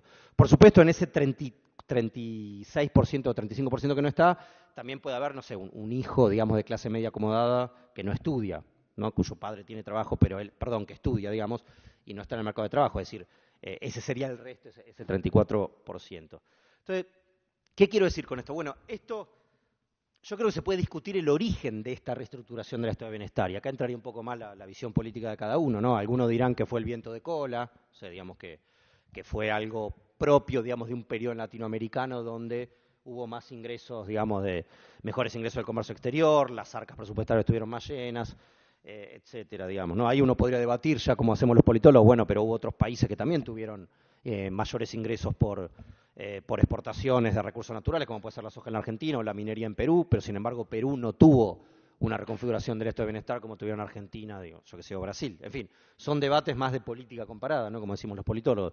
Pero el punto es que podemos discutir el origen, ¿no? Pero me parece que esta protección social existe y que no existía cuando implosionó el patrón de crecimiento hacia adentro en los 70. Y ahora es una realidad, digamos. Y me parece que la prueba es lo que está pasando, acá sí me pongo un poco más en la coyuntura, lo que ha pasado con este gobierno, ¿no? Uno puede decir que es un gobierno que, podemos discutir, pero digamos, ideológicamente por ahí no cree en alguna de estas cosas, no sé, en la paritaria de actividad, en los consejos de salario, quienes hemos hablado con economistas o técnicos afines a este gobierno, sabemos que, digamos, tienen dudas sobre estos instrumentos. Sin embargo, estos instrumentos están, digamos, y se han usado. Es decir, ¿cuál es la diferencia entre la implantación, digamos, ¿no? del plan austral en los 80 o del ajuste de la convertibilidad en los 90? Que suspendieron las paritarias, que se hicieron paritarias por decreto, se puso un número y chau, negociación por actividad. Esto en un nuevo, digamos, intento de ajuste, digamos, monetario y fiscal y cambiario, eso no ha pasado ahora. Entonces, la novedad es que ese ajuste, no, por eso daba los datos de esta reconfiguración del estado de bienestar. Ese ajuste monetario, cambiario y fiscal, que en los 80 y los 90 se hizo sin esa institucionalidad, ahora se hizo adentro de la institucionalidad. ¿Por qué? Bueno, también lo podemos debatir como los politólogos. Yo creo que eso implicaba un enfrentamiento mucho mayor con el sindicalismo del que hubo, digamos, ¿no? Y ojo, yo no estoy diciendo que las paritarias no se haya perdido salario real este año. Lo que estoy diciendo es que hubo que negociarlas. Y que uno podría argumentar que si no hubiera habido paritarias, ese piso, la pérdida de salario real, en un contexto, digamos, de amenaza de desempleo, etcétera, hubiera sido aún mayor, podríamos argumentar. Pero digo, lo concreto es, es que hay, entonces para resumir, ¿por qué digo que estamos en condiciones de dar este debate de la igualdad? Primero, hay estabilidad institucional, y la prueba no es solo que el gobierno no ha derogado los puntos básicos de este estado de bienestar. Incluso podemos discutir la reforma previsional, pero la reforma previsional, para mí, que tiene elementos que se está discutiendo en esta, digamos, alta casa, tiene elementos que yo no comparto, que me parecen regresivos, pero no es una reforma previsional que pasa a un sistema privatizado, como la CFJP, por ejemplo, ¿no? Entonces, me parece que, digamos, el dato de la realidad, si nos paramos en el bicentenario y en una evaluación de los últimos 30 años y salimos un poco de la coyuntura, es primero, hay dos datos del mundo sociolaboral. Es la estabilidad de estas instituciones de las que vengo hablando y de los actores asociados a ellas. No estamos, de nuevo, no estamos en 1990 o en 1983 con un movimiento popular golpeado. Digamos, venimos de 10 años de activación de lo que son los sindicatos, ¿no? Y acá entro con el sindicalismo, o los movimientos sociales, ¿no? Vienen de 10 años de activación, ¿no? Y como estudiamos, los politólogos que estudiamos del estado de bienestar, que hemos leído a Paul Pearson y toda esa gente, nos dicen, los estados de bienestar son el aspecto, la dimensión institucional más difícil de cambiar en los estados contemporáneos. ¿Por qué? Porque generan muchos actores alrededor y a veces no dependen únicamente de esos actores, ¿no? El argumento de Pearson para Europa, el estado de bienestar no depende de los actores que lo crearon, es decir, la izquierda de los sindicatos, no depende de un montón, primero es popular electoralmente, segundo depende de un montón de asociaciones y asociaciones de la sociedad civil, prestadores de servicios, laboratorios que dan remedios al PAMI, etcétera, digamos, que están muy atados a ese estado de bienestar y por lo tanto es difícil derogarlo. Entonces, eso no ha ocurrido y además yo diría, no solo eso, sino que este gobierno ha usado partes de este estado de bienestar generado para tratar de amortiguar sus propias políticas de ajuste. Doy dos ejemplos, la asignación universal para los monotributistas, medida que me parece buena, digamos, o poner una suma fija en la movilidad jubilatoria, ¿no? Es decir, son las mismas instituciones heredadas que el gobierno utiliza para tratar de morigerar un contexto que juzga, digamos, que merece una ampliación de la protección social. Entonces, yo creo que estos dos datos, la estabilidad institucional y una serie de actores, y ahí entra el sindicalismo, ¿no? Un sindicalismo asociado y movimientos sociales, no solo sindicatos, movimientos sociales que están en las cooperativas, la CETEP que está en el sector informal, las organizaciones de desocupados que están con programas en el territorio, todos esos actores siguen con esos programas, digamos, si cercenados, si sitiados en algunos casos, pero esa realidad es una realidad que sigue, ¿no? Entonces, yo digo, dado este contexto, yo no estoy diciendo que este estado de bienestar resista cualquier política económica. Yo lo que digo es que es un colchón ante una política económica, digamos, de corte, si se quiere, más de ajuste estructural. Yo creo que es un colchón, por supuesto. Si el desempleo, digamos, si las tasas de interés son 40% 3 años o 4, y si el desempleo llega al 22% y la informalidad al 45%, yo creo que ya no vamos a debatir el estado de bienestar, es decir, la paritaria docente, las paritarias de actividad o la cobertura jubilatoria, vamos a empezar a debatir lo que debatíamos en el 2001, ¿se entiende? O sea, yo no estoy haciendo un argumento de que esto sea, digamos, de que esto no se vaya a modificar. Lo que digo es que es difícil modificarlo y que esto existe y que justamente me parece que como sociedad, y la prueba, insisto, de que no ha habido un ataque, digamos, no ha habido una política como hubo, por ejemplo, en las tarifas o en cuanto al empleo estatal, donde el gobierno sí fue mucho más asertivo en ir, digamos, a sus políticas más ideológicas. En este caso me parece que creo que no lo pudo hacer, digamos, ¿no? Y ahí es donde digo, que tenemos un contexto para dar un debate sobre la igualdad que me parece, porque digo, este debate, por supuesto, yo cuando hablo de una reconfiguración no estoy diciendo que haya gente que no la pasa mal, no estoy diciendo que no haya asignaturas pendientes. Yo creo que ¿cuáles son esas asignaturas pendientes? Y acá, digo, para ir cerrando menciono 3, ¿no? Una es el tema de adentro y afuera del mercado de trabajo, ¿no? Que fue una constante en la gestión, bueno, por lo menos cuando yo estuve en la gestión, era una preocupación constante en el sentido de que cuando uno es un funcionario en las áreas sociales o laborales de un gobierno como la Argentina, tiene que prestar atención hoy a eso, digo, más allá del color político. Por supuesto, algunos creo que le van a prestar más atención que otros, pero digo que es una cuestión. Hoy, digamos, esta reconfiguración llegó a una parte de la población, pero hay un montón de precarizaciones alternativas, ¿no? Estoy hablando del servicio doméstico, estoy hablando de la no registración, donde hoy hay una registración básicamente del 30%.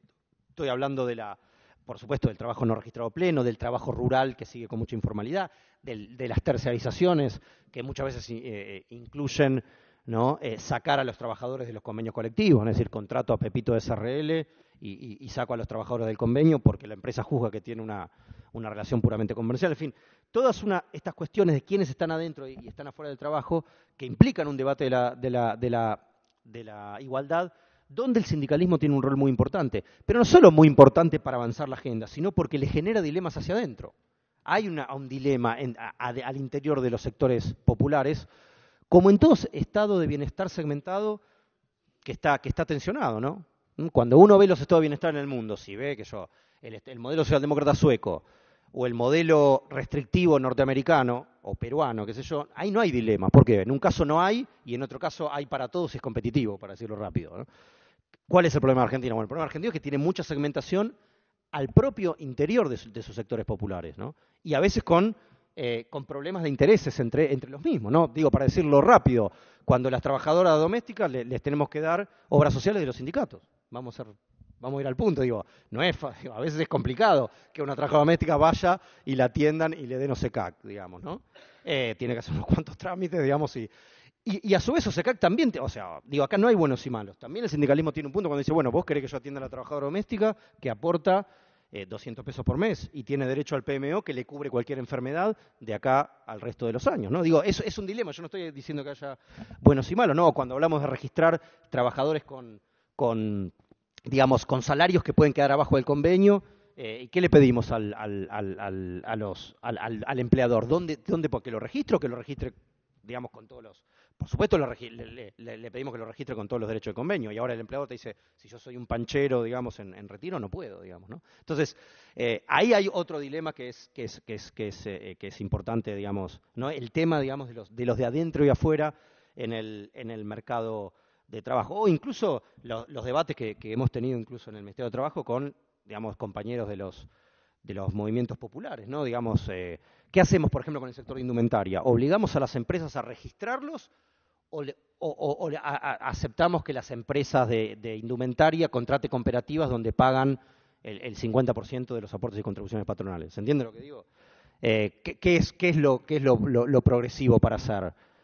Decirle que registre al trabajador o que contrate una cooperativa. Y los compañeros decían, no, que contrate cooperativas. Ahora, yo también quiero que lo registre, porque, digamos, si contrata una cooperativa, también estoy subsidiando a la empresa y pierde plata la seguridad social, ¿no? En fin, son todos dilemas que me parece que están en una agenda de la igualdad para el futuro. Otra agenda me parece que es el sistema provisional sustentable.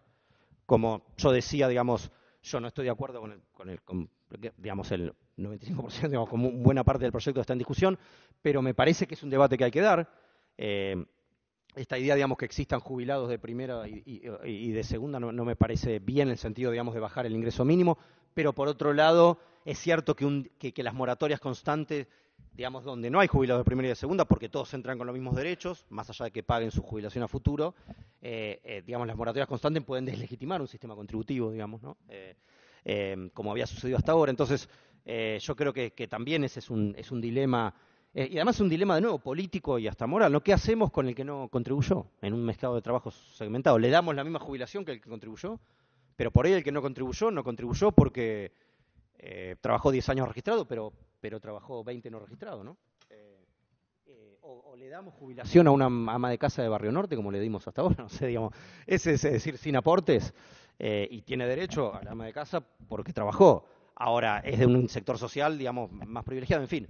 Son dilemas que me parece que de nuevo generan no solo una cuestión, digamos, de, como todo estado de bienestar, de quién lo paga, es decir, de clase, pero sino internas al sector popular. Y para terminar, ¿no? El otro tema me parece que es una agenda de igualdad que involucra al sindicalismo, es el tema de la coordinación de la negociación colectiva, que en este país, digamos, se hace como se puede, digamos, la idea de tener un gobierno de la negociación colectiva de actividad que sea permanente, pero que también preste atención a las particularidades de la macroeconomía, ¿no? Nuestra negociación es puramente sectorial. Todas las instancias que se hacen, digamos, de coordinación suprasectorial siempre son ad hoc, ¿no? Son desde el Ministerio de Trabajo, son desde la política, digamos, y el tema es si no tenemos que empezar a pensar instituciones en este sentido. Entonces, termino con esto, digo, ¿cuáles son las bases sociales de los dilemas, digamos, de la igualdad que involucran al sindicalismo? Yo creo que hay un clivaje socioeconómico de clase, de capital versus sectores populares. Ese debate va a estar siempre, yo no estoy diciendo que no exista, no un debate al que aludió,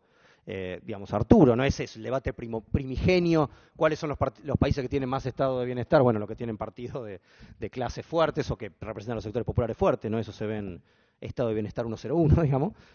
Pero también hay un segundo debate, más propio, si quieren, de mercados de trabajo como la Argentina, que es socioeconómico interno de los sectores populares fragmentados por el posneoliberalismo. Entonces yo creo que si la Argentina no destruye todo lo que se consiguió hasta ahora, yo creo que es un gran momento para dar estos debates. Así que bueno, cierro con eso. Gracias.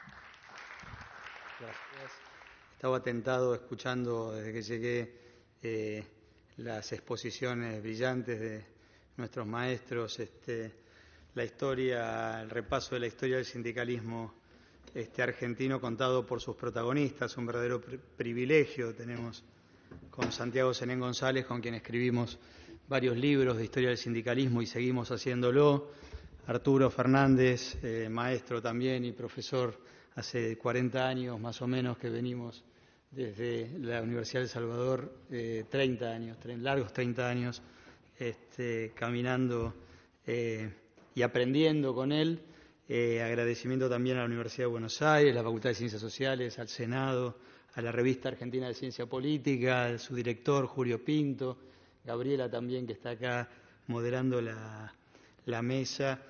La verdad que yo preparé una exposición que voy a descartar, dada la hora y la consideración para la paciencia de ustedes, pero que tenía que ver un poco con, a manera de cierre también, compartir como resumen de qué manera inscribir el presente en la historia, de qué manera hacer un poco de coyuntura y prospectiva, es decir, estamos en estos días, en estos tiempos, viviendo hechos que van a figurar de una u otra manera en el registro de los procesos políticos, los conflictos sociales. Y hay también una permanente batalla por inscribir estos hechos de la coyuntura en el registro de la historia, de sus trayectorias, de sus tradiciones, de sus interpretaciones históricas, y al mismo tiempo en contextos que tienden a borrar esa lectura en perspectiva histórica, porque todo es instantáneo, porque parece que el pasado importara poco o pesara poco, porque el mundo de la modernidad líquida o la posmodernidad parecería que la política se transita por otros espacios. Y así como hace 20 años o 30 años escribía a propósito del fin de la clase obrera o del adiós al proletariado o de la desaparición del mundo del trabajo en una nueva etapa superadora, está claro que todas esas profecías y relatos se estrellaron contra precisamente la realidad de que la historia pesa, la historia se sigue escribiendo y quienes no lo ven así se pierden el camino y pierden ese tren. Por eso un poco también la idea de pensar juntos o invitarlos a pensar juntos pasado y presente, historia y política, las estructuras y procesos y los hombres y mujeres del movimiento obrero insertos en esas estructuras y procesos, jugando con esas coordenadas y esos condicionamientos. De una u otra manera, la historia del sindicalismo es la historia de las mujeres y los hombres del mundo del trabajo que se deciden a pelear por sus derechos, que articular sus intereses, juntar lo que significa la reivindicación del interés propio, social, con un proyecto colectivo. Y esto tiene que ver con una historia que es en líneas de tiempo también. La dificultad también, si vamos a hablar de sindicalismo y democracia en el Bicentenario, y pensamos esta historia como coincidente con la del centenario de la llegada del primer gobierno democráticamente elegido al poder, y al mismo tiempo construir esas líneas de tiempo de este centenario de la historia política y la historia sindical, que no es otra cosa que la historia social y económica. Es decir, en esas líneas de tiempo entre las luchas por la democracia, institucionales, políticas, por los derechos civiles, por los derechos políticos y la historia de las reivindicaciones sociales y económicas, vamos a ver confluencias y bifurcaciones, puntos de encuentro y puntos de desencuentro. Bien lo marcaba Arturo, no habría sido posible la llegada del sufragio universal sin las luchas seguramente de las organizaciones gremiales, anarquistas, socialistas, comunistas, de la FORA, de la FOA. Pero al mismo tiempo, hay que decirlo, la constitución de la primer CGT unificada ocurre semanas después del golpe de Estado del 6 de septiembre de 1930. Y curiosamente esa contradicción, de alguna manera esa paradoja, el movimiento obrero unificado arranca su historia y la CGT celebra su aniversario el 28 de septiembre de 1930, en un contexto en el que el país estaba sufriendo el fin de la democracia política y la instauración de una dictadura fascista. Y así es como surge esta historia de bifurcaciones y convergencias. Y de alguna manera eso va a marcar también una problemática que nos va a acompañar a lo largo del centenario. Es decir, las luchas por los derechos civiles y políticos no siempre coincidirán con las reivindicaciones sociales y económicas, y los líderes sindicales aprenderán desde entonces a tratar con los gobiernos en la confrontación como en la negociación, más allá de su color político, más allá de su ideología, más allá de su legitimidad de origen. Y esto, de alguna manera, le va a imprimir una marca problemática a la historia del movimiento obrero. Podemos rápidamente hacer esa línea de tiempo y pensar los grandes hitos de la historia democrática política del país, y vamos a encontrar en 1916, 1946, 1973 y 1983, ¿no? Es decir, los grandes procesos electorales que significaron de alguna manera la lucha por la construcción de la democracia política y la constitución de un gobierno democrático legítimamente elegido por el voto popular. Y esta otra línea de tiempo que arranca en 1930 con la primer CGT unificada, que se fija después en 1945 a partir del 17 de octubre, pero también antes, en el 44, como bien lo explicó Santiago, la constitución de este modelo sindical arranca a partir de la Secretaría de Trabajo y Previsión de la dictadura cívico-militar del GO, y eso también tiene una significación. Lo que va desde el 43 a la elección de Perón como presidente en el 46. Tiene también otro hito en 1950, cuando se constituye la CGT como tercera rama del movimiento peronista, ¿no? Y se regimenta la CGT unificada impuesta desde el Estado, y el sindicalismo de Estado desde el gobierno pasa a ser la representación del Estado ante los trabajadores, lo cual no significa dejar afuera lo que significaban las luchas obreras y sindicales también durante el gobierno peronista, que las hubo con sus protestas y con sus reivindicaciones, que hay que decir también, dentro de las cuales también está la semilla de lo que después va a ser la lucha por la resistencia peronista, que en varios libros está recogido también por Santiago. Es decir, la dirigencia sindical que surge después del 55 también tiene su escuela originaria en las protestas y en las huelgas contra el gobierno de Perón, ¿no? Esa es otra de las contradicciones. Los años 50, vamos al año 68, los años 60 de la resistencia, el cordobazo, el surgimiento del sindicalismo combativo, esta nueva escisión que se produce entre el sindicalismo combativo y el sindicalismo llamado burocrático o de negociación.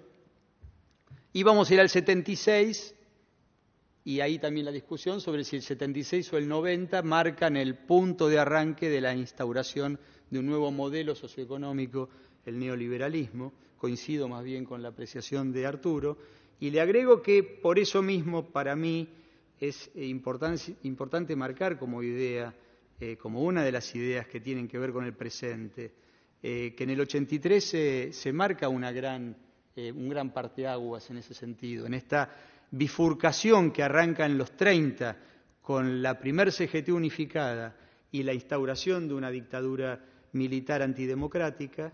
Hasta el 83 el movimiento obrero tuvo que aprender a negociar y confrontar con los gobiernos más allá de su legitimidad de origen, de su ideología, de su color político, y el mismo sindicalismo como razón de ser, aquel que empieza en los debates frente al anarquismo, al comunismo, al ideario de la revolución social, planteando que primero hay que resolver los problemas de los trabajadores y después hacer la revolución o discutir la revolución. Y en esos condicionamientos y en esa situación el sindicalismo, a la hora de defender los intereses de los trabajadores, tiene que sentarse a la mesa de negociación con quien estuviera sentado ahí. Y eso es el caldo del cultivo en el que se socializa esa dirigencia, Y esto va a acompañar al sindicalismo en todas sus divisiones, porque también, en ese sentido, como lo marcaba Arturo, la unidad de la clase obrera, tantas veces reivindicada, es un mito unificador, movilizador, un mito convocante, pero un mito al fin, detrás del cual lo que hay es el pluralismo inherente a la condición de la discusión sobre los propios intereses de los trabajadores de cada una de las ramas, en una conciencia de clase superior, la discusión acerca de los proyectos de país. Y se unifican, como decimos con Santiago, más por el espanto que por el amor, parafraseando a Borges. Y así es como llegamos también al presente. Es decir, los unifica más lo que hay que enfrentar que el proyecto colectivo de vida en común.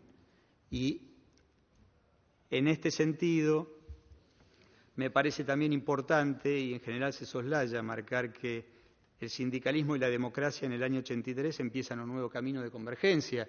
Y esto también es el debate entre los proyectos de democracia que tenemos contenidos al interior del debate democrático. Es decir, la lucha por el estado de bienestar y el sindicalismo dentro de ese devenir de la democracia, y al mismo tiempo la internalización de que no hay forma de discutir sino al interior de la legitimidad democrática los intereses de los trabajadores.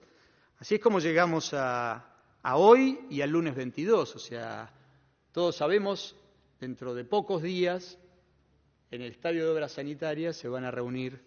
No sé si se habló de esto en esta mesa. No sé lo pero bueno. Muy bien. Entonces terminamos con un poquito de información y actualidad y hasta de prospectiva, porque podemos pensar, la ciencia política también sirve para eso, ¿no? Construye escenarios y después explica por qué ocurrió otra cosa. Pero es un poco... Ahí nos ganan los economistas. Y ahí nos ganan los economistas, es cierto. El lunes que viene en el Estadio de Obras se van a reunir 1.600 congresales, representantes de más de 200 organizaciones gremiales. Y es tal vez el hecho político, no solamente sindical, más importante de los últimos tiempos. O sea, no hay partido político, no hay organización que congregue tanta gente representativa, con legitimidad, y que se van a juntar para conformar una nueva cúpula, en este caso colegiada, aparentemente un triunvirato, que va a ser la convergencia de las tres últimas grandes divisiones que la CGT arrastró a lo largo de estos 30 años, y cada una de ellas podrá representar de una u otra manera cruzada o superpuesta algo de lo que se puede dar en llamar el sindicalismo reivindicativo y el sindicalismo de negociación y el sindicalismo participacionista, por decirlo con vieja jerga. Pero bueno, ahí veremos sentados ya no a Barrio Nuevo, Luis Barrio Nuevo, Hugo Moyano, el único dirigente sindical, tal vez el último caudillo sindical, pero el primero en dejar descendencia, también históricamente hay que marcarlo, o sea, hay un linaje de representación, o sea, uno podría decir lo nombró a dedo o los nombró a dedo, pero fueron refrendados por los trabajadores, ¿no? Y así como hay familias políticas en los Estados Unidos, y hemos conocido tantas familias políticas en la Argentina, familias sindicales hasta ahora no hemos tenido, y los Moyano están inaugurando dentro de la democracia una nueva tradición, si se quiere, dentro de la innovación. Tradición e innovación, reivindicación, confrontación y participación y negociación siguen siendo los centros de gravitación que dividen y unifican al sindicalismo. Entonces, ya no tendremos a Luis Barrio Nuevo, ya no tendremos a Antonio Caló, el metalúrgico, que representa el último eslabón de la tradición que uno podría marcar, inaugurada por Augusto Bandor, el Lobo. Ya no tendremos a Luis Barrio Nuevo, no quiero colocarlo en la tradición de Rogelio Coria, pero uno podría pensar también el sindicalismo que se va a adaptar a las condiciones del poder y entender el lenguaje de los empresarios. Ya no tendremos, sobre todo cuando se lo es, claro, y ya no tendremos allí a ellos tres peleándose, sino tendremos seguramente a Juan Carlos Schmitt, que preside, encabeza la poderosa Confederación de Sindicatos del Transporte. ¿no? Y que no viene de los camiones, sino que viene de los barcos, lo cual también plantea toda una visión del mundo. O sea, hay que escucharlo a Schmitt observando y analizando la realidad del país en su contexto internacional, un hombre, por cierto, con mucha formación intelectual y gremial. Seguramente se sentará en esa mesa Carlos Acuña por las estaciones de servicio, por los trabajadores de las estaciones de servicio, esperemos. Y el titular del gremio de la sanidad, Héctor Daer, que representará a la CGT que viene de liderar Antonio Caló. Cerrando un poquito lo que va de Lorenzo Miguel, Jorge Triaca, Ubaldini, y Alfredo Bravo, y Julio Guillán, y Hugo Barrionuevo, y Antonio Mucci, hasta esta actualidad, rasgos de estilo diferentes, diferentes criterios dentro del sindicalismo, pero siempre dentro de la misma matriz o modelo, y ahí rescato la idea central de Sebastián, es decir, hay debates que la democracia está en condiciones de dar. La pregunta es si tenemos actores constituidos para plantear ese debate, para imponerlo en la mesa de negociaciones y para aceptar las consecuencias de una deliberación a propósito de ese debate. Y dentro de ese debate agregaría, además del estado de bienestar, además de las políticas de ingreso, además de las políticas de desarrollo e industrialización, sobre todo, además, especialmente las políticas de empleo, está el debate sobre el modelo sindical, ¿no? Es decir, resiste este modelo sindical de sindicato único, reconocimiento estatal de una sola entidad gremial confederal, negociación centralizada de los convenios colectivos, falta de representación de las minorías en cada uno de los sindicatos, con las CTAs todavía ahí en proceso de unificación o división, con los nuevos movimientos representativos de base, con las nuevas realidades de los intereses gremiales de los precarizados, de los tercerizados, de los desocupados, que también tienen su representación social. ¿Resiste el modelo sindical en estas condiciones normativas, jurídicas, políticas? Y en todo caso, si hay que discutirlo y volver entonces a pensar en términos y hay que decir, Facundo Moyano presentó en su momento un proyecto que recoge elementos de la ley Mucci del 83. Ahora, cada vez que se reflota esta idea, todos ponen el grito en el cielo y todos empiezan a temblar, porque en qué términos se lo va a discutir, cuál es la relación de fuerzas para discutirlo, y va a haber que sentar en la mesa quienes piensan que más que ir hacia la pluralidad de un sindicalismo fuerte, lo que hay que ir es a la finalización del sindicalismo fuerte. Todavía hay quienes dicen que tenemos un sindicalismo corporativo y fascista, y no solo por lo que dicen que piensan quienes lo lideran, sino por su misma estructura normativa. Entonces, todo eso también tiene sus bemoles que no fueron discutidos en los últimos 10 años también. O sea, fueron discutidos, pero no fueron encarados a nivel legislativo. Ya nos pasamos del tiempo y todavía hay tiempo para alguna pregunta inicialmente.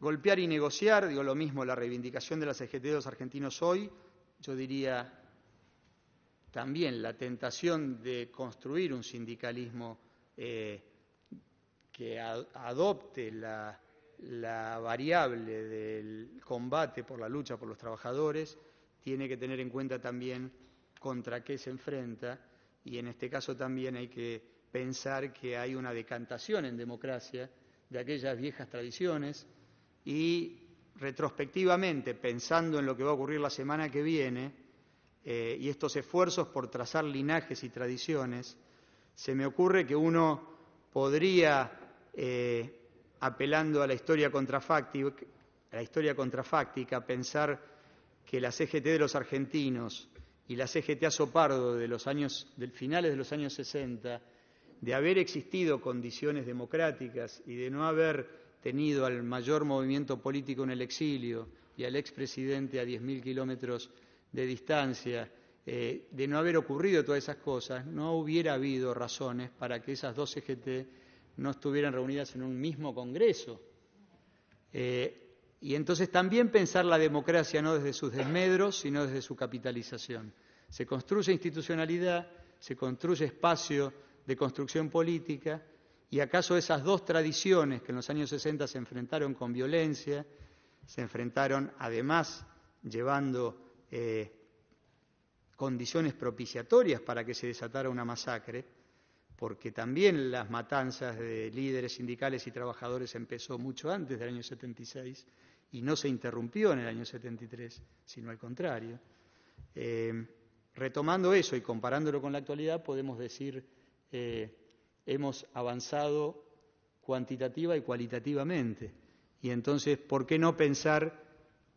Por suerte no vamos a tener en Obras Sanitarias el lunes una convención al estilo del Partido Demócrata o el Partido Republicano de los Estados Unidos, pero en esas proyecciones que se hagan en la memoria o en la pantalla aparezcan Raimundo Ongaro y Augusto Bandor compartiendo la misma escena, porque de una u otra manera aquellas luchas que terminaron tan mal fueron recogidas por este legado que las reivindica y que le permite al sindicalismo ser un actor social y político en condiciones de plantear su agenda y de sentarse a negociar y a pelear por ella.